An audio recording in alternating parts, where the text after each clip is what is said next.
L'invitation à l'altitude. Claude Jacou, un guide pionnier en Himalaya. Un livre de Charlie Buffet. Édition Paulsen, Guérin-Chamonix. Une soirée Guérin-Chamonix avec Claude Jacou, Charlie Buffet et Lorraine Berger-Afanassieff. Merci d'être là ce soir pour accueillir Claude Jacou et Charlie Buffet, notre directeur éditorial, qui vient de sortir un livre qui s'appelle L'invitation à l'altitude. Claude Jacou, un guide pionnier en Himalaya. Donc voilà, tout le monde connaît. Pour tous ceux qui ne connaissent pas Claude Jacou. Mais d'abord, Charlie, Charlie, pourquoi ce livre ? Pourquoi ce livre ? Je commence il y a 20 ans ou plus récemment, ou il y a 30 ans. En fait, on fête cette année les 30 ans des éditions Guérin. Et en fait, l'idée s'est enclenchée récemment parce qu'on s'est dit, on n'a pas envie que l'anniversaire de Guérin soit tourné uniquement sur le passé. On veut que ce soit un dialogue entre le passé. Guérin, on a toujours publié des grandes rééditions de grands textes de la littérature de montagne et on essaye d'être à l'écoute de ce qui continue à se passer en montagne. Donc il y avait cette idée de dialogue. Et donc, je me suis dit, il y a un beau dialogue que j'aimerais voir, c'est entre Claude Jacou et Benjamin Védrine, qui est, pour ce qui est de l'alpinisme contemporain, est plutôt pas mal. Et donc, on s'y est attelé. Je me suis attelé grâce à Antoine, ici présent, qui avait beaucoup travaillé, qui avait enregistré des entretiens très, très poussés avec Claude depuis longtemps. Donc il y avait déjà une très belle matière pour raconter la vie de Claude. Ça faisait longtemps qu'on avait envie, on s'était vu, il y a 7 ou 8 ans déjà, hein, Antoine. Et donc ça, c'était un projet ancien. Et là, je me suis dit, tiens, voilà l'occasion, on peut faire ce dialogue pour montrer que, voilà, Guérin, on est sur cette ligne de crête entre le passé et l'avenir. Et c'est un présent assez riche dans la vallée. Donc, Benjamin Védrine, on sort 2 livres cet automne de Benjamin Védrine, un livre photo illustré qui raconte son record au K2, 11 heures pour faire l'ascension du K2, une demi-heure pour descendre en parapente, et un deuxième livre qui est beaucoup plus... Donc ça, c'est un livre illustré avec des photos, et un deuxième livre de Benjamin qui est beaucoup plus intime, un livre de texte.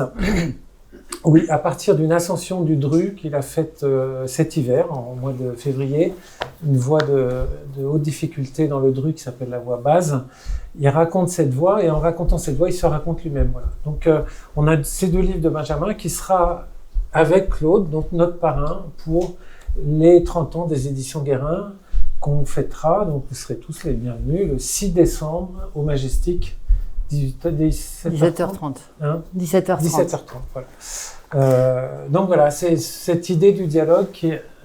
donc, le tout début du projet, c'est les entretiens d'Antoine avec son père, voilà, qui partait d'une idée que Claude avait un témoignage passionnant sur ce qu'a été l'arrivée des guides en Himalaya, des guides européens en Himalaya, et on avait l'occasion d'entendre enfin cette voix, voilà, que moi j'avais envie d'aider à ce qu'elle soit entendue. Ouais. Eh ben, on va repartir en arrière là du coup. Claude Jacou est né le 4 mai 1933 à Servoz, un chapelet d'opulentes fermes laitières posées au bord d'un ancien lac glaciaire à l'entrée de la vallée de Chamonix. L'exposition est belle, le ciel est plus grand qu'à Chamonix. Le mamelon boisé du Prarion au sud est trop modeste pour faire de l'ombre au village et masquer la vue spectaculaire sur les glaces de l'aiguille de Bionasset et du dôme du Goûter. Le nom de Servoz, qui se prononçait Serve, viendrait du latin selva, forêt. Les hêtres et les épicéas s'accrochent aux pentes de la montagne de Pormona et du dérochoir dont l'éboulement monumental faillit ensevelir le village au milieu du XVIIIe siècle. Les habitants de Servoz répondent au nom ingrat de Chirve et l'on pourrait être tenté d'en affliger Claude Jacou. Mais Claude Jacou est un Parisien, né à Servoz. Ses 2 parents, René et Marcel, sont instituteurs. René Jacou, lui-même fils d'une institutrice prénommée égyptienne Esther, descend d'une vieille famille Chirve. La famille de Marcel vient de Maurienne. Son père était également instituteur. Ascendance du petit Claude, Savoie et savoir. Claude a 2 sœurs aînées, Annette et Madeleine. Soucieux de trouver le meilleur terroir possible pour l'éducation de leurs 3 enfants, René et Marcel choisissent de déménager à Paris en 1934. Ils s'installent dans le 20e arrondissement, près du métro Télégraphe, point culminant de Paris, 128 mètres d'altitude, soit environ 30 cm de plus que la butte de Montmartre. Claude n'a pas 1 an, c'est à Paris qu'il va passer ses premières années. Il a peu de souvenirs de la guerre, mais n'a pas oublié les week-ends à vélo lorsque du printemps à l'automne, la famille allait cultiver des légumes à Survilliers, à une 50aine de kilomètres au nord de la capitale, dans le petit potager d'un oncle chanoine à Notre-Dame de Paris. Donc, un Parisien né à Servoz. Voilà. Comment on prononce? Servoz? Oui, Servoz. Bon, pas cerveau. Non, j'étais un Parisien, c'est sûr. Mais je revenais quand même tous les étés, toutes les vacances. Je revenais à Servoz à chaque fois, où je courais dans la montagne, je faisais beaucoup de choses. Mais en fait, j'étais Parisien. J'ai fait toutes mes études à Paris. Il me paraissait inconcevable à un certain moment d'abandonner Paris, que j'aimais beaucoup.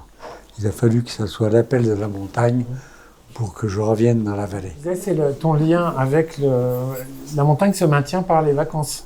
À Servoz. Oui, oui, pendant les vacances. Mais il y avait encore des grands-parents à Servoz, du coup. Oui, mes grands-parents, ma grand-mère égyptienne. Et puis, Quel prénom égyptienne, c'est incroyable ça. C'est joli, hein? Oui. Et puis,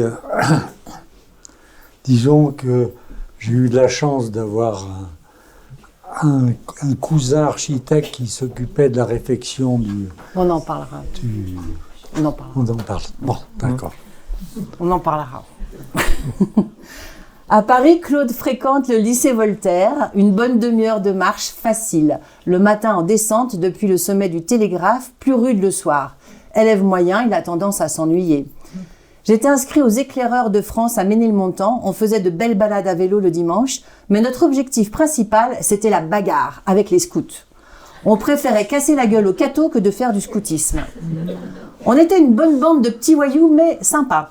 Un jour, ma mère m'a interdit d'y retourner. C'était peut-être là que la rupture avec mes parents a commencé à se dessiner. J'avais besoin de cette soupape qui me permettait de m'échapper de la famille. Le lycée Voltaire est proche du cimetière du Père-Lachaise qui devint un terrain de jeu et d'exploration où il fait bon réviser assis sur les tombes.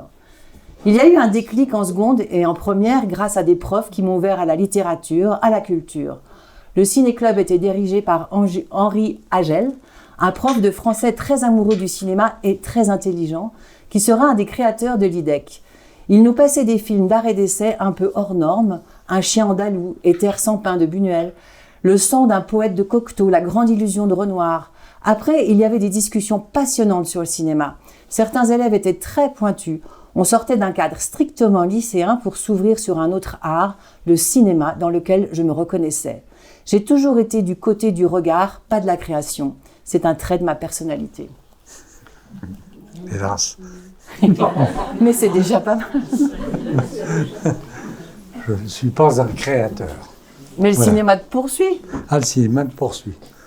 D'ailleurs, j'en profite. Ah, pour faire une annonce. Fidèle à mon personnage, il serait temps de prendre les adhésions aux Amis du cinéma 2026.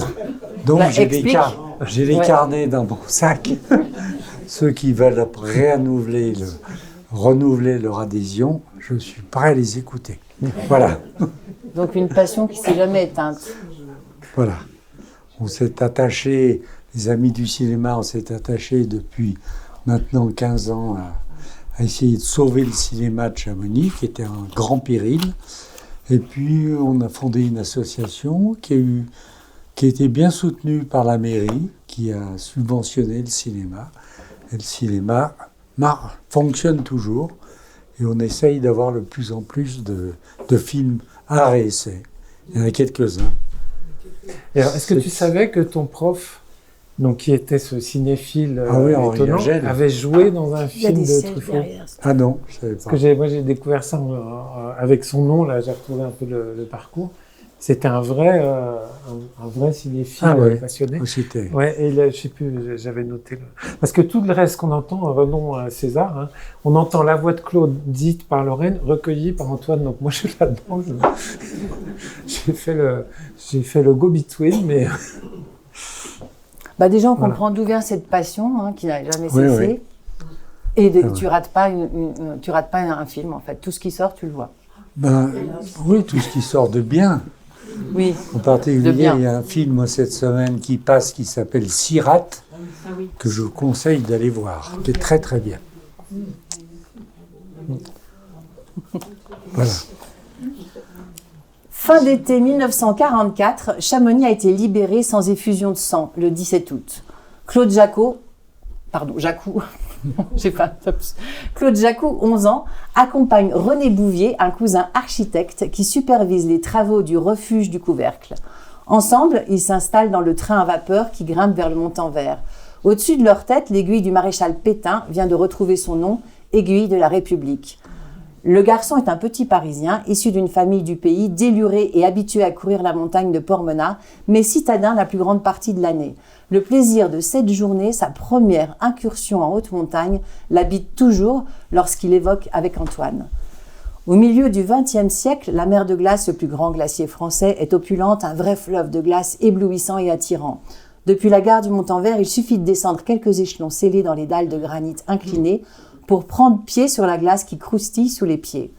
On s'éloigne vite des touristes en chaussures de ville, on fait des petits sauts pour enjamber des crevasses pas méchantes et des bédières bleues émeraude. L'eau de fonte glisse en silence, on marche en équilibre, bras écartés, sur des lames de glace où les souliers cloutés des alpinistes laissent de petites traces rassurantes. On traverse sur l'œil des Drues jusqu'au pied des échelles des Aigralais. Le soleil cogne quand on attaque les 700 mètres de montée vers le Couvercle. Mon cousin architecte montait souvent visiter le refuge. Il y passait quelques heures et redescendait à temps pour arriver à Chamonix par le dernier train. Pour lui, c'était une journée normale, mais pour moi, marcher sur la mer de glace a été quelque chose de merveilleux. Pour la première fois, j'effleurais le domaine de la haute montagne. Mon amour de la montagne est né là. Sans doute. Mais il y a une autre personne là dans cette salle qui était beaucoup au refuge du Couvercle là aussi, hein? Non? Armand Comte. Ouais. Vous l'avez vu passer? J'ai passé 13 étés. Mais c'était après-guerre comme lui en 44? Non, je suis monté pour la première fois en 46. C'était mon oncle, mon père adoptif qui était le gardien jusqu'en 60. Eh ouais. Mais il y a 2 étés, je ne suis pas monté puisque j'étais un grand cavalier à ce moment-là, service militaire. Ah oui, bah oui, forcément. Ouais. Donc tu n'as pas croisé Armand là-haut alors? Non. Et donc c'était la première incursion en haute montagne? Oui, première. Et il y a vraiment un côté révélation chez toi. Hein, j'en conserve, toi, j'ai oublié beaucoup de choses. Je conserve des souvenirs précis de cette montée. L'arrivée au Couvercle, la grande pierre, c'était assez extraordinaire. Quoi. Puis la mer de glace devait être sublime. Oui, la mer de glace était très belle. Ouais. Et pendant l'adolescence, la passion reste latente. Claude a aimé grimper 2 étés de suite au sommet du Mont Blanc, à 14 et 15 ans. Une erreur. C'était 13 et 14. Ah, alors Charlie, on corrige tout de suite. Je le note. 13 et demi? Non. Non, 13. Mais pas au point de chercher à enchaîner sur d'autres courses en haute montagne. Au lycée Henri IV, il comprend que ce petit exploit banal aux yeux des Chamonniards impressionne ses amis parisiens. Jean Genot l'invite à Fontainebleau et ensemble, ils décident de profiter des prochaines vacances pour se lancer. Exact. Au lycée Henri IV quand même. Oui, au lycée Henri IV. J'avais eu une chance extraordinaire. Je suis quand même très reconnaissant à mon professeur de première qui a convoqué mes parents et qui leur a dit « Votre fils est trop bon en français pour rester au lycée Voltaire. Il faut qu'il aille à Henri IV. » C'est extraordinaire. Ouais. Donc je me suis retrouvé à Henri IV. C'était le centre le centre du monde, du quartier latin. C'était extraordinaire. J'avais un professeur de philo communiste qui était extraordinaire. Puis j'ai trouvé mon copain Jean Genot qui m'a emmené à Fontainebleau. À Fontainebleau, découvert le Bacuvier. Nous allions tous les week-ends. On prenait le train pour Bois-le-Roi, on marchait 5 km et on arrivait au Bacuvier. Et voilà, on grimpait et ça m'a donné le goût de l'escalade. C'est là que je l'ai. Et après, donc, on s'est dit, comme je venais à Servoz l'été, on va essayer de pratiquer la haute montagne. L'alpinisme. L'alpinisme. Alors, je me défends quand même sur l'erreur de date. Tu sais qu'il y a une erreur de date dans le registre de la compagnie des guides? Ta date de naissance est fausse. Ah bon? Ouais, c'est mars ou mai, je ne sais plus dans quel Mai. sens. Tu es né en mai. Ouais. Et ben, sur le registre de la compagnie des guides, tu es né en mars. Donc c'est Catastrophe. de leur faute, c'est la faute Je de suis la encore compagnie. plus vieux. Je suis encore plus vieux que je ne suis. Et donc, quand tu vas à Fontainebleau, tu rencontres toutes les gloires du moment. Oui. Parago, les Parisiens. Parago, Bérardini, Ouais. et un chamonniard qui s'appelle Rémi de Vivy, qui habite toujours Chamonix, et qui était un des deux meilleurs à l'époque. Rémi, ouais. Rémi de Vivy et Michel Dufranc, qui était un niçois, c'était les deux seuls qui passaient la 4e arête au Bacuvier, que eux deux seuls arrivaient à passer. C'était bien. Et tu faisais partie du groupe des Serrures? Oui, le groupe des Serrures. Tu peux expliquer ce que c'est, le groupe des Serrures? Non, simplement, on avait un bivouac. On avait un bivouac sous un rocher, comme il y a beaucoup à Fontainebleau. Vous savez qu'à Fontainebleau, il y a énormément de cavités sous les rochers, où il y a d'ailleurs beaucoup de gravures rupestres. Et donc, on avait colonisé un grand bivouac sous un rocher qui s'appelait les Serrures, D'accord. où on dormait tous les samedis soirs. Voilà. Et Tu les après, connaissais, les gravures rupestres? Ou tu les as Non. découvertes par Je Laurent les ai- Chevalier? Je les ai découvertes par Laurent. Ouais, c'est ça, Laurent Chevalier qui a fait un film magnifique sur Fontainebleau et où il montre ces gravures sous les blocs Sous les blocs. de rocher. Ouais. Été après été, Claude Jacou s'invite dans le paysage de l'alpinisme des années 50. Après les classiques, le Grépon, la Dent du Géant, vient le temps des courses que les observateurs minutieux comme Lucien Devis prennent soin de numéroter.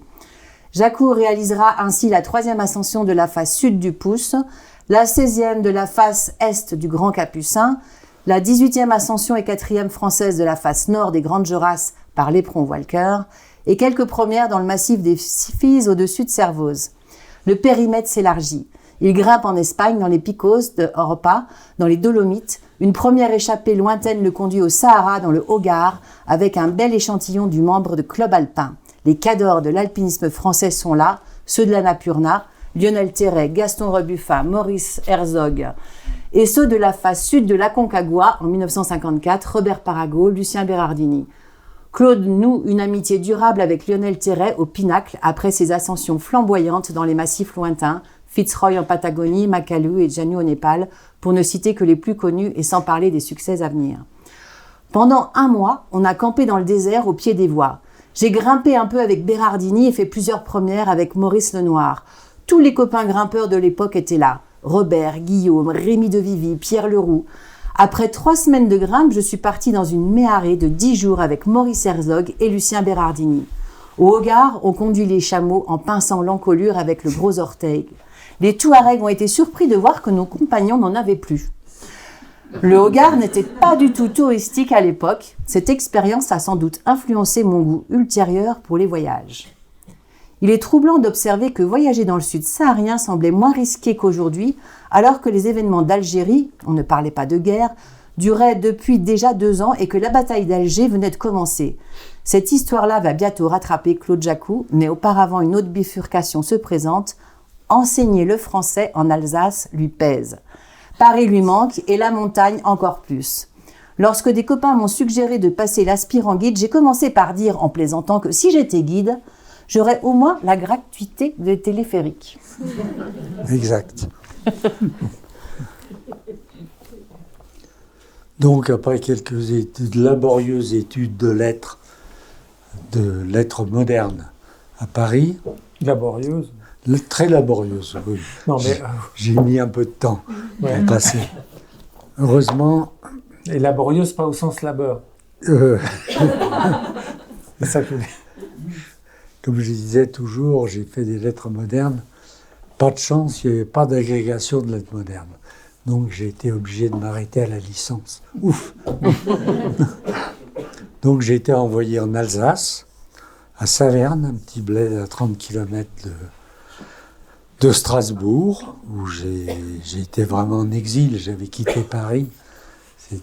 Mais bon, j'ai trouvé que j'avais des bons copains alsaciens. Je m'entendais bien avec des élèves. Quand j'avais un peu de déprime le matin en me rentrant au boulot, je leur faisais réciter du Racine. Et le Racine avec l'accent alsacien, c'était quand même... J'étais de bonne humeur pour toute la journée. Donc après, il y a eu deux ans de service militaire. C'était 2 ans et demi de service militaire. Et là, j'ai eu une chance extraordinaire parce que j'ai été affecté au bataillon de Joinville, le bataillon des sportifs, et on m'a envoyé ici à l'EHM. J'ai passé près de 2 ans à l'EHM. J'ai passé un petit peu de temps, 1 fois, 2 fois 3 mois en Algérie. Mais là, j'étais encore au bataillon de Joinville et il ne fallait pas exposer ces sportifs, la gloire de la France. Donc on était très loin des combats. Mon seul fait d'armes, c'était que le samedi, un hélicoptère venait me chercher au camp où j'étais et m'emmenait en Kabylie, où je n'étais pas comme Armand, mais je faisais grimper le général en chef des armées en Italie, avec 2000 soldats qui faisaient le tour du massif pour garantir la sécurité. Donc j'étais pas trop malheureux. Et à Chamonix, j'ai jamais habité à la caserne, j'ai habité chez moi, avec ma femme et ma petite fille de l'époque. Et puis, je suis reconnaissant à l'armée parce que pendant 2 ans, j'ai emmené des militaires en montagne pour des voies faciles. C'était des gros groupes de militaires ou d'officiers, mais que j'emmenais dans des voies faciles, genre qu'on montait Albert Ier, on faisait des petites courses. Et puis, je me suis aperçu que ce métier me plaisait beaucoup. J'ai résisté, pourtant c'était pas très drôle, c'était un balai avec 15 personnes derrière soi, etc. Mais je me suis aperçu que la montagne me plaisait beaucoup. Donc au retour, je ne sais pas si tu en parles, donc sortant de l'armée, j'ai fini ma journée, mon trimestre à Saverne, puis j'ai demandé mon changement pour le lycée du Mont-Blanc. Et curieusement, je l'ai eu tout de suite. Je crois qu'ils étaient un peu heureux de se débarrasser de moi à Saverne. Et puis là, j'ai fait une année au lycée du Mont-Blanc. Et là, les montagnes étaient vraiment trop proches. J'avais beau sortir par la fenêtre pour emmener mes élèves grimper dans les falaises du Fayet, là. Ça ne suffisait pas. Donc, à la fin de l'année, j'ai donné ma démission de l'enseignement. Et donc, tu décides de devenir guide, mais tu peux parler de tes débuts quand tu te présentes. Il fallait faire un dossier, c'est ça? Oui. Ça, c'est l'aspirant guide. Ouais. L'aspirant guide. Donc, il fallait présenter un dossier pour être pris au probatoire, ce qu'on appelait le probatoire. Et puis, la première année, c'était en 1957, je suis refusé. Alors que j'étais un alpiniste à l'époque, en vue, disons, dans le milieu. 1958, je représente mon dossier, refusé à nouveau. Et j'ai eu de la chance parce que j'ai été raconter ça à Lionel Terray, qui a foncé à l'ENSA, qui est le directeur était Jean Franco, qui était un alpiniste connu pourtant. Et, Lionel a été très très violent. Et tu prends Jacou ou alors je te casse la gueule. Donc j'ai été pris sous la menace. Sous la menace, et j'avais pu passer mon aspirant guide, ce qui fait que quand je suis rentré à l'armée juste après, j'ai été affecté comme professionnel à l'école de haute montagne. Et pourquoi tu crois que tu as été refusé? Parce que tu étais parisien? Parce que j'étais parisien, oui. Ah ouais. Si on était de la vallée ou de la Bérarde, on était pris immédiatement. Ouais. Je me souviens quand j'ai été pris, quelqu'un qui est devenu guide et bon guide d'ici, sa liste de course c'était le col du Géant. Il a fait en tout et pour tout le col du Géant, mais il était pris automatiquement. Parce qu'il était il se promenait pas pieds nus dans Chamonix. Voilà, moi je me prenais pieds nus dans Chamonix avec des pantalons plutôt lambeaux qu'autre chose. J'étais un peu hippie, disons. Voilà. L'été 1961, Claude Jacou sort premier du stage de guide. Armand Charlet est venu me trouver pour me proposer de rentrer à la compagnie des guides de Chamonix. Je n'en croyais pas mes oreilles. Les guides étrangers, c'est-à-dire nés au-delà des strictes limites de la vallée de Chamonix, se comptaient alors sur les doigts des deux mains. Il y avait Frison, Terray, Rébuffat, Lachenal, Leroux. Étrangers, oui, la zone d'exclusion de la compagnie était radicale. Jacou, né à Servoz, aurait dû rester à la porte. D'autant qu'à Chamonix, il était vu comme un immigré parisien. Le 15 août 1962, jour de la fête des guides, Armand Charlet lui remet sa médaille en personne. Il savait que j'avais énormément d'estime pour lui. Libéré des obligations militaires, Claude Jacou reprend l'année scolaire dans les Vosges, où il l'avait laissé 2 ans et demi plus tôt, puis arrive à se faire muter au Fayège, juste en dessous de Chamonix. Ben ça, tu viens de lui dire, en fait. Ouais. Quelques années plus tard, Claude Lanzmann écrira un portrait amoureux de Jacou dans Elle. L'alternative qui se posait alors à lui, il la formulait en termes clairs, s'il choisissait l'enseignement et la relative sécurité d'une existence de fonctionnaire, il se mutilait. S'il décidait au contraire de changer radicalement sa vie, de se faire montagnard professionnel, il s'accomplirait peut-être, mais en prenant tous les risques. Lanzmann hésitait alors à plonger dans la réalisation titanesque de Shoah. Ce que Claude Jacou retint de ces années charnières qui le conduisit de la Sorbonne à Chamonix, c'est un regret familial. J'étais le fils ingrat, le fils qui était parti. Je revoyais mes parents de temps en temps à Servoz l'été. Ils avaient été très inquiets pendant mes études à me voir toujours à droite, à gauche, et triste que j'ai coupé les ponts avec eux. J'ai retrouvé quelque part, après son décès, une lettre de ma mère qui écrivait « J'ai un fils et je n'ai pas de fils ». Dur. Me savoir prof les avait rassurés. Ils m'ont d'abord pas compris que je lâchais le métier, mais à Servoz, le guide a du prestige. Alors je dois dire une erreur que j'ai faite assez souvent, qu'Armand peut réclamer en fait. Entre ces 6 qui sont rentrés, il y avait d'autres qui étaient rentrés. D'autres étrangers, même un Allemand qui était rentré, je crois, à la compagnie. Non? Armand. 45. Bien avant toi. Oui, bien avant moi. Alors, on a longtemps dit que c'était Frison Roche, le premier étranger à entrer à la compagnie en 1930, mais c'est une erreur. Après, j'ai appris que c'était un certain Fritz Schuller, toi qui était de Bonneville. Et il avait pu intégrer la compagnie parce qu'il parlait l'allemand. Il y avait beaucoup de clients allemands, notamment pour faire le Mont Blanc, parce que les Viertausend, chez eux, ça compte. Hein. Mais donc, en fait, j'ai appris beaucoup plus tard, le premier étranger, entre guillemets, avoir intégré la compagnie, c'est un certain Anselme Tronchet, qui était originaire de Morillon, dans la vallée de Samoin. Et donc il figure sur la première liste des guides lors de la création de la compagnie en 1821. Ça veut dire que Anselme Tronchet était marié à une chamoniarde. Ah, oui. Ça change Ah, tout. oui, bien sûr. Ça veut dire que Frison était doué pour faire sa pub aussi. C'est Oui, Frison qui a réussi à se vendre pour le premier. Oui, puis Cet Anselme Tronchet était tailleur de pierre. Mhm. C'était peut-être un métier intéressant à Chamonix. Enfin, toi, tu fais le grand saut. Tu décides de n'être que guide, alors Ouais. que Armand était instituteur et guide. eh oui. Il y en avait beaucoup qui avaient deux métiers.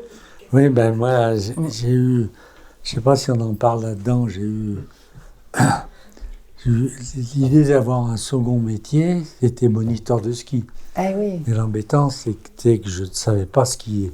Ah, J'avais mis les skis de temps en temps l'hiver à Servos avec des skis en bois, mais enfin, j'avais jamais skié. Donc j'ai dit, il faut que je sache skier, et j'ai passé un hiver entier à travailler le ski. J'étais dans la famille Stamos, qui était moniteur au jet, et Denis Stamos, qui est un pédagogue extraordinaire, et il me prenait tous les jours. J'ai travaillé. Et finalement, j'ai pu passer le capacitaire. et tu as été moniteur de ski à Chamonix ou ailleurs? Non, un tout petit peu à Chamonix, mais pas longtemps. Puis après, Pierre Leroux, avec qui j'étais assez ami, qui créait la station, l'école de ski de La Plagne, m'a proposé de devenir moniteur à La Plagne. Alors, comme j'étais nouveau, ma femme et moi, on est partis à La Plagne, où j'ai rencontré Jean-Louis Bernoza et beaucoup d'autres guides. Il avait envie qu'il y ait beaucoup de guides. Donc il avait pris Bernoza, Pierre de Galbert, Max Léautier, beaucoup de guides. Donc on a passé tous les hivers à La Plagne. L'automne, je travaillais à Paris dans des magasins de sport comme conseiller technique. Et l'été, le printemps et l'été, je faisais mon métier de guide. Donc tout allait bien. Un jour de juillet 1964, Jérémy Bernstein s'inscrit pour engager un guide. Lorsque je me suis présentée le lendemain matin à 7h, j'ai eu la surprise de constater que le guide qu'on m'avait assigné n'était autre que Claude Jacou, que j'avais vu en action l'année précédente. Si l'on peut lire, 60 ans plus tard, le témoignage précieux de Jérémy Bernstein sur le quotidien des guides chamoniards au milieu des années 60, c'est parce qu'un soir, au hasard du tour de rôle, le membre 232 de la compagnie a choisi le client américain débutant. On imagine les plaisanteries des collègues sur l'anglais vache espagnol du guide. Mais entre les deux, le courant passe. Claude à Antoine. Ce qui m'a séduit chez Jérémy, c'est son sens de l'humour, absolument extraordinaire. Il parlait bien français, mais avec un terrible accent new-yorkais, un régal. Ce jour où je le testais sur la voie normale de la falaise des Gaillans, il s'est tourné vers un groupe arrêté à un relais et leur a dit « Ne faites pas attention, c'est un guide qui promène sa vache ». Il disait toujours des trucs comme ça. La première brève rencontre entre le client et son guide remonte à l'année précédente. Et Claude Jacou y fait comme souvent une entrée très cinématographique. En 1963, Jérémy Bernstein avait touché un autre guide au tour de rôle, un nommé Dufour, qu'il avait emmené à l'Aiguille de l'Aisne. Sur une aiguille voisine, un grand guide à l'abondante chevelure blonde était assis au sommet d'une lame de rocher, fumant une pipe et laissant nonchalamment deux clients descendre une fissure verticale, comme s'ils étaient des poissons sur une ligne. Dufour cria « Hey oh, Jacou !» et les deux guides échangèrent des plaisanteries pendant que les clients se dépêtraient pour descendre la fissure. Jérémy Bernstein raconte par le menu sa première journée en montagne avec Jacou, une escalade au photogénique clocher de Plampras. Le temps d'un hiver, j'avais oublié combien ces aiguilles peuvent être raides et je me sentis défaillir à la vue de l'éperon vertical en face de moi. Encouragé par son guide, le client se surpasse, réussit sa première descente en rappel et l'accordé est de retour au bureau des guides vers 15h. Alors Jérémy, il sera beaucoup question de Jérémy Bernstein dans ce livre, parce qu'il a écrit, il était physicien de haute volée, puisqu'il travaillait au CERN à Genève. Et il venait beaucoup avec des prix Nobel de physique à Chamonix. Il me disait toujours que si je n'avais pas été aussi paresseux, je serais prix Nobel. Mais bon. Et il écrivait dans New Yorker, un célèbre magazine américain, Et il décrivait ses étés à Chamonix. Et après, il en a fait des livres, plusieurs livres, dans lesquels il racontait nos ascensions et ensuite nos voyages. Bref, Charlie a trouvé une mine inépuisable dans le livre de Jérémie. Je me suis plongé avec beaucoup de plaisir parce qu'il avait vraiment un talent pour capter des situations, des détails. C'était vraiment un matériau assez génial. Et alors, il n'a peut-être pas eu le prix Nobel, mais il y a quand même... Tu vas peut-être raconter ce voyage assez étonnant en Land Rover jusqu'au Pakistan, Afghanistan-Pakistan, en 1969, qui est un moment assez dingue, quoi, je trouve, de se replonger, parce qu'il le raconte vraiment kilomètre par kilomètre. On fait tout le voyage en Orient. Et à l'arrivée, ce physicien, donc il allait prendre un poste de physicien à Karachi, je crois, à Rawalpindi. Et il termine son récit dans le New Yorker en disant que les étudiants qu'il a formés en physique atomique au Pakistan, ben, peut-être que ce sont eux qui ont créé la bombe atomique pakistanaise. Donc voilà, pas de prix Nobel, mais une contribution à la prolifération nucléaire. Mais un personnage quand même assez formidable pour que il te suive pendant au moins 20 ans, hein, puisqu'il y a encore des récits dans les années 80. Oui. Ton premier voyage au Népal, c'est avec lui? C'est avec lui, oui. Et donc, je ne sais pas si tu parles du voyage au Népal, là. Mm-hmm. Dans le livre, il en parle, mais je ne vais pas tout dire. Pour terminer sur Jérémie, il y a eu quand même une petite tristesse parce que on en a parlé avec Claude quand on terminait de préparer le livre. Et on s'est dit quand même, ce serait bien qu'on puisse l'interviewer. On a cherché, tu avais encore des numéros dans ton calepin. J'ai appelé tout le monde, cherché surtout les universités auxquelles il avait collaboré. Et en fait, on a découvert qu'il est mort un mois après, je crois. Il est mort au mois de janvier cette année.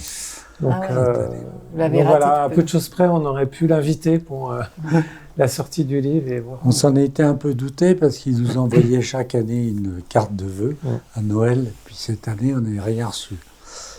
Il répondait pas au téléphone et après, on a su qu'il avait disparu. Voilà. Bah, oui, effectivement, dans le bouquin, je ne vais pas tout lire, mais il y a toute l'épopée, le premier voyage au Népal, il y a ce voyage en Orient, mais il y a un passage qui est assez sympa, marrant, qu'on peut lire. Donc c'est Jérémie Bernstein qui parle. « Jacou et moi rencontrons des problèmes d'incompatibilité de pilote. Jacou est un digne représentant de l'école de conduite française. Leur devise est « Attaque ». Je crois à la conduite défensive. Je pars du principe général que les voitures venant en sens inverse sont toutes potentiellement conduites soit par des maniaques, soit par des personnes qui s'apprêtent à faire un infarctus. La Land Rover n'est pas idéale pour attaquer car les voitures beaucoup plus lentes qu'une Land Rover chargée à bloc sont rares. Mais Jacou, qui a les réflexes et le tempérament d'un pilote de course, parvient à tirer de la machine des prodiges dont je la croyais en principe incapable. De plus, nous sommes plus ou moins obligés de conduire l'engin en duo puisque le volant est à droite et que le conducteur ne peut rien voir de ce qui arrive sans l'aide du passager à sa gauche. Surtout si ce qu'il faut dépasser est un camion ou un bus. Ainsi, chaque dépassement est précédé d'un échange de signaux comme « ça va pas » ou « vas-y mais vite, nom de Dieu ».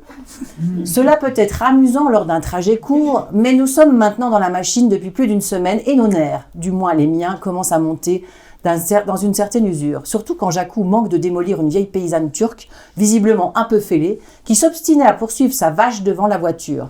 En freinant et en faisant glisser l'engin comme un skieur de slalom, il a évité à la fois la dame et sa vache de quelques millimètres. Ça devait être quelque chose, ce voyage, hein? Ah oui, c'était quelque chose, surtout qu'à l'époque... Partez de Chamonix, quoi. Partez de Chamonix, on a traversé toute la côte de l'Adriatique, tous les pays différents, la Turquie, on est resté quelque temps, et ensuite l'Iran, traversée de l'Afghanistan. L'Afghanistan, les routes de l'Afghanistan n'étaient pas encore construites ni par les Américains ni par les Russes. C'était quelque chose. Pour arriver finalement au Pakistan. Voilà, tout s'était bien passé. Et c'était un voyage pour moi, donc je conserve de très bons souvenirs. Sur les traces de Nicolas Bouvier. Afghanistan et Pakistan, il y a une visite au Bouddha de Bamiyan aussi. Oui, qui est on s'est assez, arrêté au Bouddha de Bamiyan qui était encore intact. À l'époque, les talibans n'avaient pas encore fait exploser. Et c'était le lac de Bamiyan et les Bouddhas de Bandi Amir. Les Bouddhas de Bandi Amir étaient quelque chose dont l'Afghanistan était un pays absolument extraordinaire. On était très très bien reçus par les gens en plus. Très très hospitaliers, c'était vraiment un pays très agréable. Il n'y avait pas encore ni les Russes, ni les touristes, ni les talibans. Voilà. sur un même plan. Sur le même plan, aussi destructeurs les uns que les autres. Ouais. Alors si j'ai choisi de prendre un peu de temps sur ce voyage, c'est aussi en germe ta première expé en fait. Oui. Puisque le voyage en voiture se termine au pied d'une montagne auquel tu vas vouloir revenir. Voilà, on était arrivé à un petit village qui s'appelait Naltahar. Et puis, c'était au fond d'une vallée. Au fond de cette vallée, il y avait une aiguille assez haute, qui faisait pas loin de 7000, et qui ressemblait un peu à un dru. Évidemment, personne n'était jamais monté sur cette montagne. Et quand je suis revenu, ça m'a travaillé. Je me disais, si on essaye de monter une petite expédition là-dessus. Alors, je m'en étais ouvert à mon ami Jean-Louis Berneza, qui était moniteur de ski à la Plagne aussi, et qui, lui, était déjà un voyageur. Il avait créé des voyages vers le Sahara, vers Tamanrasset. Il avait créé une association qui s'appelait Hommes et Montagnes, qui marchait depuis 2-3 ans et qui avait pignon sur rue. Alors, je lui en parle, et ça l'intéresse, et on commence à monter quelque chose. Et puis c'est lui qui m'a suggéré justement de partir avec des guides, amis si on veut, mais aussi avec des clients. Donc on a commencé à monter un petit groupe, et puis quelques temps avant le départ, il m'a dit non, je le sens pas, ce voyage, c'est trop loin, je connais pas du tout ces pays. Je laisse tomber. Donc, je suis quand même parti avec quelques copains guides ou très bons alpinistes, puis quelques clients, un petit groupe. Et puis, on est parti là-bas. On n'a pas réussi pour des questions de météo, mais pas très loin du sommet. C'était presque, on pourrait presque considérer qu'on arrive au sommet, quoi. Mais voilà, on est revenu et tout le monde était content. Tout le monde était content, y compris les clients. Et ça m'a donné l'idée. Et je me suis dit, si je commençais à... Donc j'ai commencé à faire quelques voyages sur des sommets pas difficiles, des 5000, des 6000, pas trop difficiles. Puis ça marchait pas mal. Et puis en 80, je crois, je me souviens plus. J'ai été contacté par un organisateur italien, BP Tenti, qui avait envisagé de faire un sommet qui s'appelle le Trisoul à ski. Ce sommet n'avait jamais été fait à ski, il n'y avait pas l'habitude de faire des sommets à ski à l'époque. Donc, il m'a contacté, j'ai dit OK, et puis j'ai retrouvé là un de mes meilleurs amis, un guide italien qui s'appelle Alberto Re. Alors, une petite erreur du livre, c'est R-E, pas R-E-Y. Aïe, aïe, aïe, bon, ça fait le deuxième. C'est pas Adolphe Re, c'est R-E. Donc j'ai trouvé, on avait chacun un petit groupe de clients, et puis on a réussi ce sommet de 7000, très bien, impeccable, tout le monde au sommet, ça s'est très, très bien passé. Donc ça m'a vraiment lancé, j'ai continué à organiser les voyages.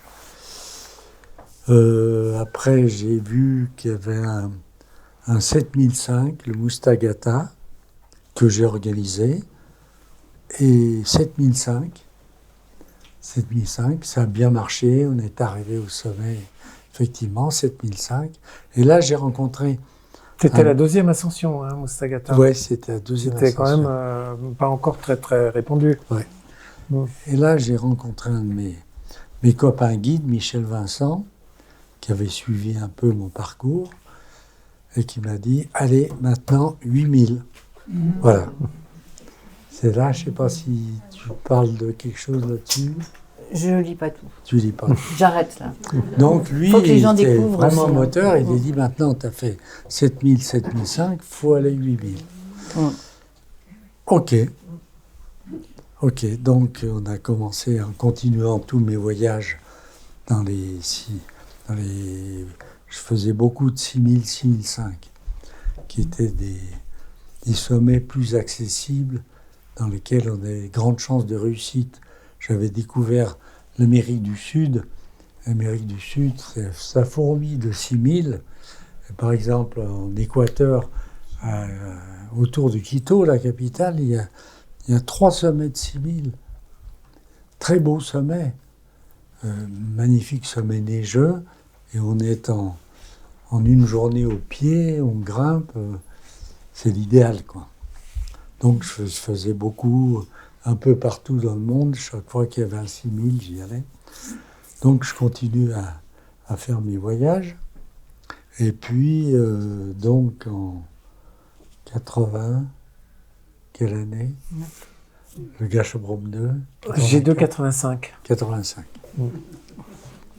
J'oublie tout. Donc on découvre un sommet qui s'appelle Gachebrom 2, qui était au Pakistan et qui paraissait accessible. Il avait été conquis, mais bon, on n'avait pas beaucoup de renseignements là-dessus. Donc on a monté, on avait un bon groupe de clients. On était... Combien on était? 2 guides, 3 guides. Il y avait Bernard Germain, quoi, qui est guide aussi. Et puis il y avait une autre petit groupe qui s'est joint à nous avec un guide qui s'appelle... J'ai oublié. Le groupe de Boivin ou un autre? Boivin. Boivin, Ouais. ouais. Boivin. Donc on était un gros groupe et là on a vraiment vu la difficulté d'une expédition sur un 8000 parce que là il faut quand même beaucoup de matériel, donc beaucoup de porteurs, de yaks, etc. pour aller au camp de base qui est déjà assez loin. C'est loin, il faut remonter une longue vallée. Donc c'est déjà compliqué au point de vue d'une organisation, très très grosse organisation pour avoir... Ça n'empêche pas de prendre soin de soi, parce que la photo est prise pendant la marche d'approche. Donc, si vous voulez jeter un œil. Donc on arrive au pied. Là on renvoie les yaks et les porteurs et on reste donc au camp de base.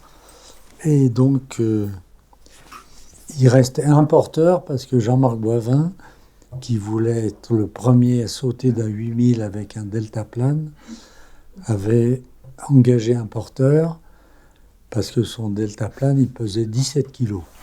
Alors, il valait mieux avoir un porteur. Donc, Il s'appelait le porteur s'appelait Little Karim. Karim qu'on a appelé Little Karim parce qu'il était tout petit. Et donc, est le sujet d'un film, très beau film de Laurent Chevalier. de Laurent Chevalier. Et puis, donc, on a eu beaucoup de temps, beaucoup de mauvais temps au début. Ça nous a beaucoup retardé. Jean-Marc Boivin, qui a voulu quand même avancer plus vite que nous, il a eu un mort dans une avalanche. Son photographe, Toru Nakano, dans une avalanche. Nous, on ne bougeait pas parce qu'il faisait trop mauvais. Finalement, le temps s'est amélioré. On a pu monter. mettre des cordes fixes, quand même quelques-unes dans les passages raides, pour nous, quoi, qu'on mettait nous-mêmes. Et puis, une bonne partie du groupe est arrivée au sommet. Pas moi, parce que j'étais en bas. Je m'occupais du matériel. Et puis voilà, on a malheureusement un de nos clients qui est mort à la descente. Il a fait un œdème au sommet et Michel Vincent a descendu sur son dos, mais à un moment, le client est mort. Voilà. Et donc, c'était une belle victoire quand même. C'était la première fois qu'il y avait une expédition, disons, ce qu'on a appelé les expéditions guidées, c'est-à-dire organisées par des guides emmenant des clients. Puis après, ça a continué. Alors, je ne sais pas si tu en parles aussi. Non, mais cette dimension de la mort, donc la mort d'un client, moi, ça m'a intéressé de fouiller un petit peu. Et donc, Michel Vincent m'a raconté quand même un petit peu comment ça se passait avec toi et les clients. Vous leur faisiez signer un document pour qu'ils soient bien conscients de à quoi ils s'exposaient. Voilà.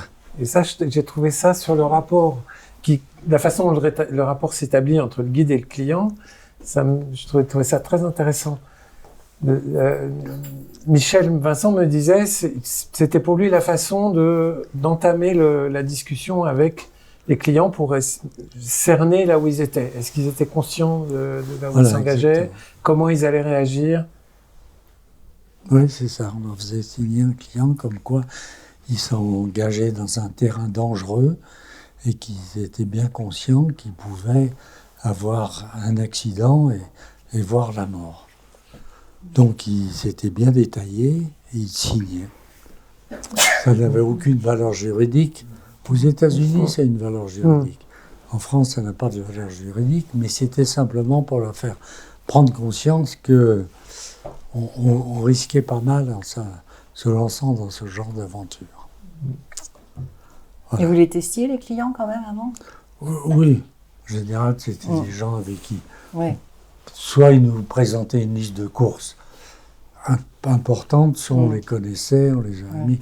Non, on les connaissait tous bien, quoi. Oui. Et les expéditions se sont enchaînées. Après, l'expédition... Il y a eu l'Everest aussi? Oui, ça c'est différent, c'est l'Everest. Oui, après on a fait un autre sommet, le Shoyu. Après un troisième sommet, le Shishapangma, qui est au Tibet, donc en Chine, et puis qui sont bien déroulés. Chaque fois, une bonne partie de l'expédition est arrivée au sommet. Au Shishapangma, on a eu beaucoup de mauvais temps aussi. Il y a peut-être un truc qui t'intéresserait d'ailleurs, c'est que Camille connu la fille de mes anciens clients, qui s'appelle Jean-Pierre Vrina, qui a fait un carnet de toute son expédition. Il me l'a envoyé, mais je ne peux pas le lire parce qu'il est en pièce jointe. Ouais, ça m'intéresserait de jeter un œil. Moi, ce que j'ai trouvé amusant pour reconstituer un peu l'époque aussi, c'est que en 85 au G2, Pierre Jevaux fait le premier vol en parapente d'un 8000.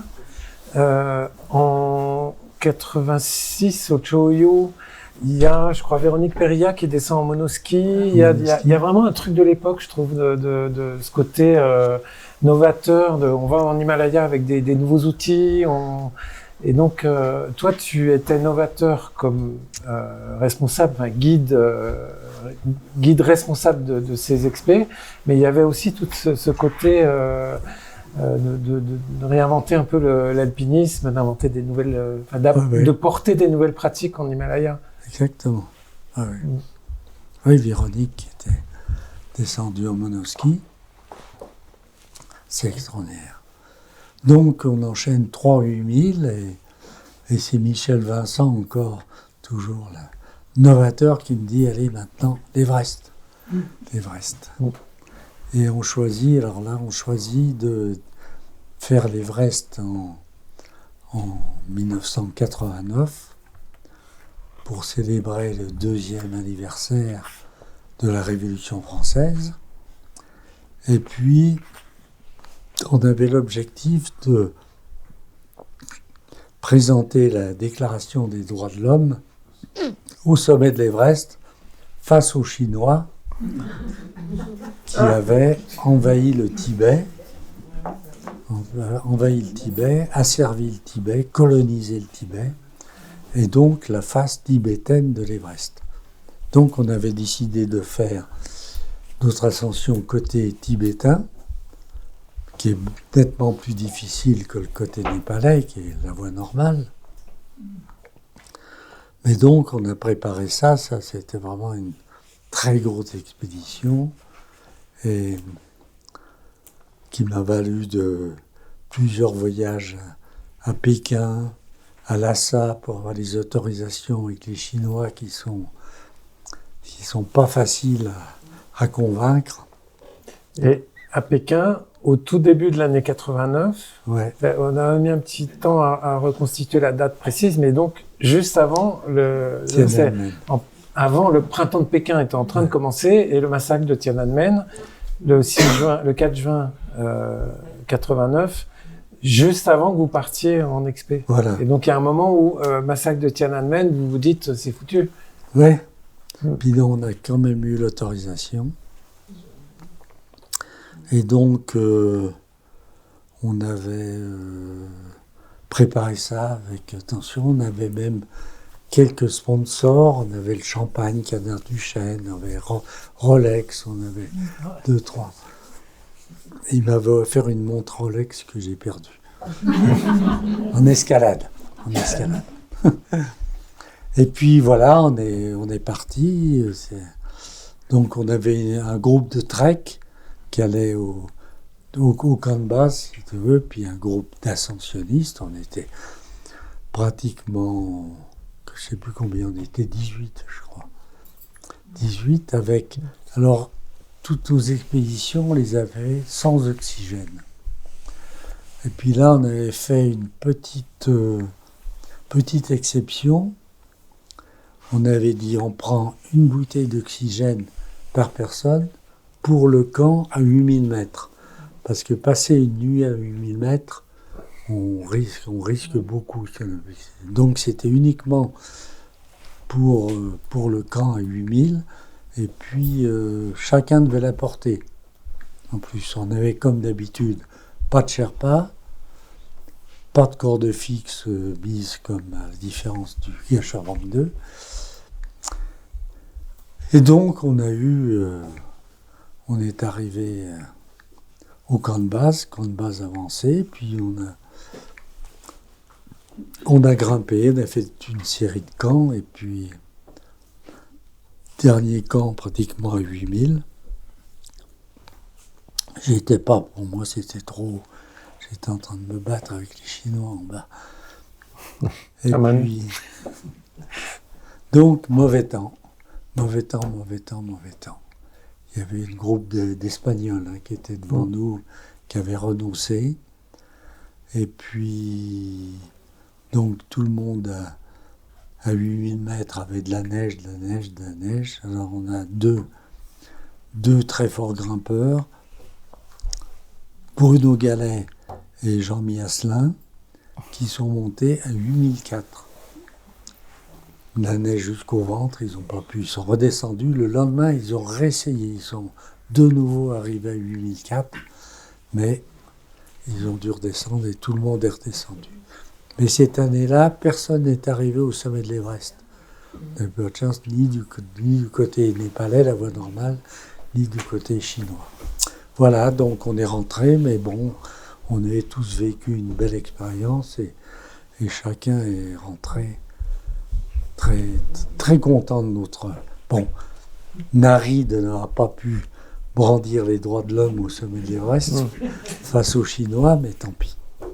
Tant pis, on avait fait fabriquer des piolets qui étaient divisés en deux. Qu'on ouvrait, chacun avait une déclaration des droits de l'homme à l'intérieur de son piolet. Manque de peau, ils ne sont pas servis. Voilà, C'est pas revenu avec autre chose que la Non. Déclaration des droits de l'homme. voilà. Ça, c'est la légende. C'est la légende. C'est aussi, peut-être pour terminer, c'est aussi un tournant, parce que tu dis que vous êtes revenu content de cette expérience. En même temps, tu me disais que c'était un peu, tu avais saturé à ce moment-là. Oui, moi j'ai dit. Et c'est un peu le moment où tu commences à faire davantage de trek tu arrêtes les expés sur des 8000. Sur des 8000, oui, Mm. complètement. Je descendais toutes les années un peu, quoi. J'ai encore fait quelques 6000, 5000, 4000. Ça descendait toutes les années parce que je commençais à être un peu usé. Comme je dis. Puis après, j'ai trouvé le charme du trek au bord de mer. J'ai découvert la Sicile, les îles Le Cap-Vert. éoliennes, le Cap-Vert. Merveilleux. C'est les plus beaux treks, finalement. On n'a pas de problème. Très, très bien. Et j'ai dû arrêter en manque de peau le dernier trek que je voulais faire, qui était en En Sibérie. 2020. Mm. En 2020, qui était un tour du lac Baïkal. Pas un tour complet, mais une partie du lac Baïkal. Manque de peau, Covid.